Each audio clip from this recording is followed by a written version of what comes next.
So, Jean-Francois, you remember the other day we were talking about this whole idea, part of Bill 96, those signage provisions with descriptors for businesses, appliances that would come from the plant, of course, with right? engraving already done in France. So, as fate would have it, I Hmm. had a chance to speak to the head of the International Trademark Association yesterday, Right. and I asked him to react to your reaction when you said, well, you know what? I can't imagine this will cost very much money. And even though some companies might decide to leave, others will come in. It's a market of 9 million people. I want you to hear what he had to say. All right. It would force any company to add French not only in the usage instructions, but really to have French engraved, baked, or inlaid into a product. And that means that it would completely change the kind of, production line, having to, insert French into the product. And that means, significant increase in cost. Number two, some words that are considered as either generic or descriptive and being part of a federally registered trademark would have to be translated into French. And that is in direct conflict with the principles of trademark law, both in Canada, but also in terms of international trade agreements. And last but not least, requiring predominance of French when it comes to the exterior building signage or posters. And that, again, goes against, some of the international treaties that have been signed by Canada. Okay, so there's the 3 points he brought up. What do you think based on what you just heard? I think he's earning his paycheck. The guy is a lobbyist for product makers that want to lower costs. And when you go on his site, you see all the regulatory processes in which they intervene in Europe, in the United States, and states, trying to convince parliaments not to do what parliaments tend to do, is protect the consumers, protect the security, protect the language and the culture. And every one of these new regulations is being fought back by this trade organization, So he's making these cases. In some say it's gonna higher cost significantly. Well, what does that significantly mean? Don't they change every year some of these production lines because they have new models, they have new styles, they have new ways of presenting things, and so they are in the business of modifying their products all the time. And just the fact that it would seem to him unfathomable that instructions would be given in the language of the consumer shows how far the bias is in terms of not trying to serve the consumer. The consumer is supposed to be to be the one that you cater to. Yeah, Yeah. I'm sorry, go ahead.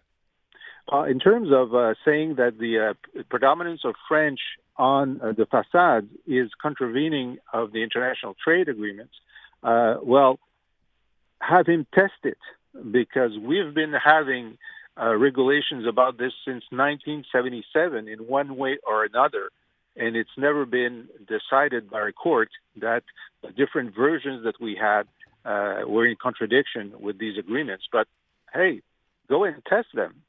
Why not? Okay, we'll leave it at that. Let me move on to a story that I saw this afternoon, which kind of made me sit back a little bit. So Quebec now apparently being wooed by China to try to warm things up in relations between the two. It seems to me Francois Legault, not a big fan of China to begin with. So are we seeing a cooling here? What's going on, do you think? Well, the Chinese government has many different tasks at hand. There's one task of trying to intervene in elections. There's one task trying to steal information and patents and whatnot. But there's also just people trying to get businesses rolling and have trade being greater than it was before. And so they will play sometimes in conflict, sometimes in unison. And clearly, when I was Minister of International Affairs, we spent a lot of energy trying to open the Chinese market for Quebec companies. We had some success. But now I see that, one of our star Délégué Général, Jean-Francois Lisee, who stayed there, I think, for 6 years and did his utmost. When I went as a minister, There were people there. I remember that the Shanghai city and area, they were willing to have all sorts of exchanges with us, and so some of them stem from a real wish to establish relations. Some also stem from trying to counteract the very bad publicity that China has had in the last few years. So I'm not, the Chinese consulate is just doing its work. And our goal, our work from the Quebec government standpoint is to see there are areas where we can cooperate and there are areas where we shouldn't. And you have to be consistent in your approach. But nobody has ever said that we want to stop trade with the Chinese altogether. That's not good, neither for us nor for them. But the idea, I guess, is we have to be wary, as you're kind of pointing out, of anything we do decide to do, right? That's right. That's right. Hey, let's give you a very interesting fact. One of the first trades that our corner of America made with China was that Mohawks at the time of New France, were somehow growing something akin to ginseng. And the Jesuits who were present here and in China would sell Mohawk ginseng to the Chinese. Oh. You couldn't have invented that. Yeah. Okay. Well, look, I mean, at the end of the day, everyone goes into a deal like this with their eyes wide open. I think that's probably the most important part of this, right? We're in the middle of a foreign interference trial going on in Ottawa right now. So when I saw anybody from China reach out to Quebec directly, I thought, well, this is an interesting move because the move did come from the Chinese side, not from the Quebec side. Sure. But, there was a lot of naivete that we had to shed in the last 15 years. Yeah. Some were shedding faster than others. I hope now that we have our eyes wide open. Doesn't mean that we can't sell and buy, but don't touch anything close to artificial intelligence, of which Montreal is an international hub. Don't touch anything that is